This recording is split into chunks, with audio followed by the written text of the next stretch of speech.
ഇതിനെതിരെ ഇവിടെ വലിയൊരു ചർച്ചയൊക്കെ ഉണ്ടായിരുന്നു. അഹങ്കാരിയാണ്, അയാൾ കൂടുതൽ വ്യക്തതയോടുകൂടി സംസാരിക്കും. അതൊക്കെയാണ് ഒരു പരാതിയായിട്ട് പറയുന്നത്. ആ സമയത്ത് ഞാൻ ചെയ്യേണ്ടിയിരുന്ന 3 സിനിമകൾ വളരെ പെട്ടെന്ന് ഇല്ലാതായി. കഥയൊക്കെ പറഞ്ഞപ്പോൾ പുള്ളി ചോദിക്കുന്നു, സാർ ഏതാ ഇതിന്റെ ക്യാമറ? ശരി, നീ എന്നോട് ക്യാമറ ചോദിക്കാറായില്ലേ? ഒരു സിനിമയെന്ന് ഈ സിനിമ എന്ത് സ്റ്റോക്കിലാണ് ഷൂട്ട് ചെയ്യുന്നത് ചോദിച്ചുകൊണ്ട് തന്നെ ആ സിനിമയിൽ നിന്ന് പുറത്താക്കിയിട്ടുണ്ട്.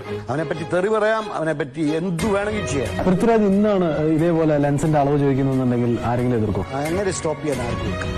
ഇന്ന് ലെൻസിന്റെ അളവ് വീട്ടിൽ കൊണ്ട് കൊടുക്കും. അതാണ് ഇപ്പൊ അതേ അഹങ്കാരമാണ് ചങ്കൂറ്റമായിരിക്കും. എന്നെ കുറിച്ച് ഞാൻ ഇങ്ങനെയാണ്, ഞാൻ അങ്ങനെയാണ് എന്ന് പറഞ്ഞ അതേ സോഷ്യൽ മീഡിയ തന്നെയാണ് പിന്നീട് I always play to win.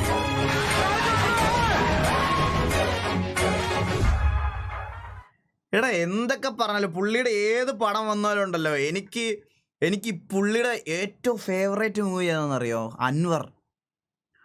അതൊരു എന്ത്